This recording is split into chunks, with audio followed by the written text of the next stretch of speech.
Welcome back to Ayush and Akanksha YouTube channel.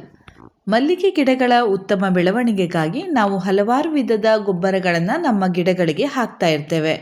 ಗಿಡಗಳ ಬೆಳವಣಿಗೆಗಾಗಿ ಗೊಬ್ಬರ ಮಾತ್ರವಲ್ಲದೆ ಸುಡುಮಣ್ಣನ್ನು ಕೂಡ ನಾವು ಹಾಕಬಹುದು. ಸುಡುಮಣ್ಣನ್ನು ಗಿಡಗಳಿಗೆ ಹಾಕುವ ರೀತಿ ತಿಳಿಸಿ ಅಂತ ಆಯುಷ್ ಕೋಟ್ಯಾನ್ ಅವರು ಕಮೆಂಟ್ನಲ್ಲಿ ಕೇಳಿದ್ದಾರೆ. ಹಾಗಾಗಿ ಇಂದಿನ ವಿಡಿಯೋದಲ್ಲಿ ಅದರ ಬಗ್ಗೆ ಸ್ವಲ್ಪ ಮಾಹಿತಿಯನ್ನು ನೀಡ್ತೇನೆ. ನಾನು ನನ್ನ ಗಿಡಗಳಿಗೆ ಸುಡುಮಣ್ಣನ್ನು ಹಾಕುವಾಗ ವಿಡಿಯೋ ಮಾಡಿ ನಿಮಗೆ ತೋರಿಸೋಣ ಅಂತ ಸ್ವಲ್ಪ ಲೇಟಾಗಿ ರಿಪ್ಲೈಯನ್ನು ಮಾಡಿದ್ದೇನೆ. ಇವತ್ತು ನಾನು ನನ್ನ ಗಿಡಗಳಿಗೆ ಸುಡುಮಣ್ಣನ್ನು ಹಾಕ್ತಾ ಇದ್ದೇನೆ. ಹಾಗಾಗಿ ಇವತ್ತು ಈ ವಿಡಿಯೋವನ್ನು ಮಾಡ್ತಾ ಇದ್ದೇನೆ. ನೋಡಿ, ಇದು ಸುಡುಮಣ್ಣು. ಸಾಧಾರಣ 1.5 ರಿಂದ 2 ವರ್ಷ ಆಗಿರಬಹುದು ಇದನ್ನು ತಯಾರಿಸಿ ನಾನು ಇಟ್ಟುಕೊಂಡಿದ್ದೆ. ಹಾಗೆ ನಾನು ಸ್ವಲ್ಪವೇ ಇದನ್ನು ಹಾಕ್ತೇನೆ, ತುಂಬ ಹಾಕಲಿಕ್ಕೆ ಹೋಗೋದಿಲ್ಲ.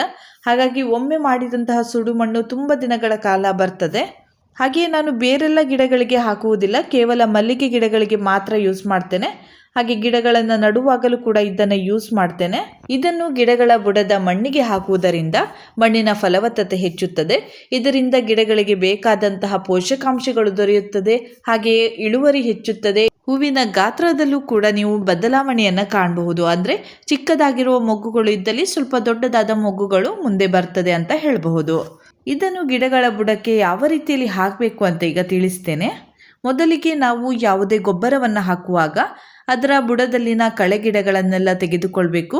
ಹಾಗೆಯೇ ಮಣ್ಣನ್ನು ಸ್ವಲ್ಪ ಸಡಿಲ ಮಾಡಿಕೊಂಡು ನಂತರ ಗೊಬ್ಬರಗಳನ್ನು ಹಾಕಬೇಕಾಗ್ತದೆ.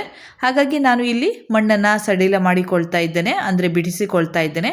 ಇದು ನೋಡಿ, ನಾನು ಹೊಸದಾಗಿ ಪರ್ಚೇಸ್ ಮಾಡಿದಂತಹ ಟೂಲ್ಸ್. ಇದರಿಂದ ಗಿಡದ ಬುಡವನ್ನು ಬಿಡಿಸಿಕೊಳ್ಳುವುದು ತುಂಬಾ ಸುಲಭ ಆಗ್ತದೆ. ಇದಕ್ಕೆ ನಾನು ಹೆಚ್ಚಿಗೆ ಅಮೌಂಟ್ ಏನು ಕೊಟ್ಟಿಲ್ಲ, ಕೇವಲ 96 ರೂಪಾಯಿಗೆ ನೋಡಿ 3 ರೀತಿಯ ಒಂದು ಟೂಲ್ ಸಿಕ್ಕಿದೆ. ಇದರಿಂದ ಗಿಡದ ಬುಡವನ್ನು ಈಸಿಯಾಗಿ ನಾವು ಬಿಡಿಸಿಕೊಳ್ಬಹುದು. ನನಗಂತೂ ತುಂಬಾ ಇಷ್ಟ ಆಯಿತು ಅಂತ ಹೇಳ್ಬೋದು. ಅದಕ್ಕಾಗಿ ನಾನು ನಿಮ್ಮ ಜೊತೆ ಶೇರ್ ಮಾಡ್ಕೊಳ್ತಾ ಇದ್ದೇನೆ. ತುಂಬ ಜನರು ಈ ಮಲ್ಲಿಗೆ ಕೃಷಿಯನ್ನು ಪ್ರಾರಂಭಿಸುವಾಗ ಟೂಲ್ಗಳು ತೆಗೆದುಕೊಳ್ಳಲು ತುಂಬಾ ಇನ್ವೆಸ್ಟನ್ನು ಮಾಡ್ತಾರೆ.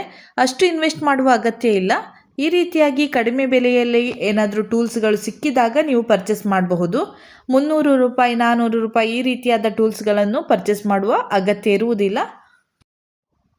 ನೋಡಿ, ಈಗ ನಾನು ಗಿಡದ ಬುಡವನ್ನು ಬಿಡಿಸಿಕೊಳ್ತಾ ಇದ್ದೇನೆ. ಇಲ್ಲಿ ನಿಮಗೆ ಬೇರುಗಳೆಲ್ಲ ಮೇಲೆ ಬಂದಂತಹದ್ದು ಕಾಣಿಸ್ತಾ ಇರಬಹುದು.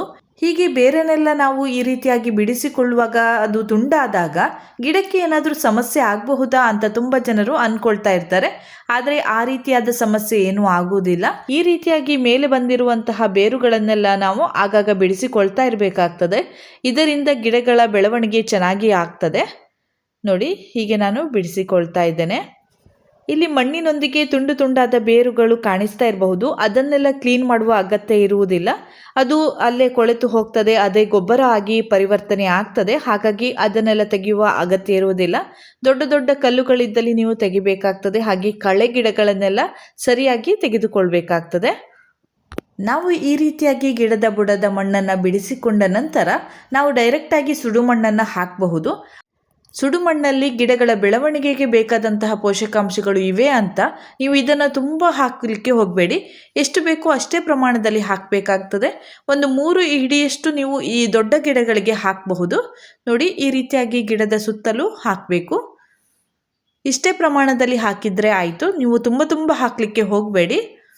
ಹೀಗೆ ಸುಡುಮಣ್ಣನ್ನು ಹಾಕಿದ ನಂತರ ಈ ರೀತಿಯಾಗಿ ಮಣ್ಣನ್ನು ಮುಚ್ಚಬೇಕಾಗ್ತದೆ. ಅಂದರೆ ಪುನಃ ಹೊಸ ಮಣ್ಣನ್ನು ಹಾಕುವ ಅಗತ್ಯ ಇಲ್ಲ.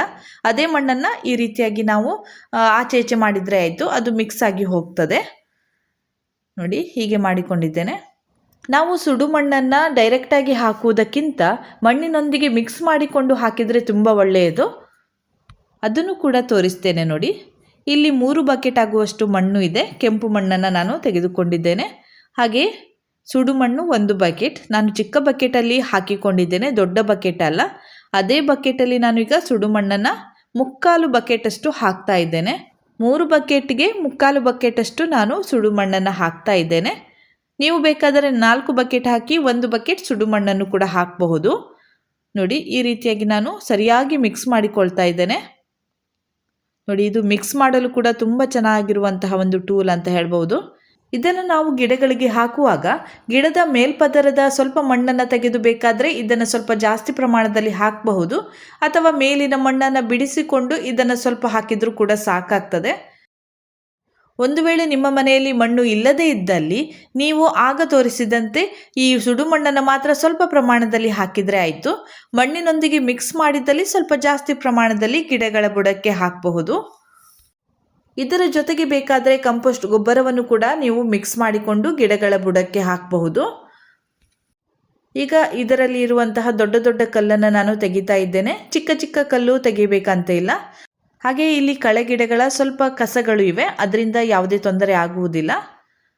ನೋಡಿ, ಹೀಗೆ ಚೆನ್ನಾಗಿ ಮಿಕ್ಸ್ ಮಾಡಿಕೊಳ್ತಾ ಇದ್ದೇನೆ.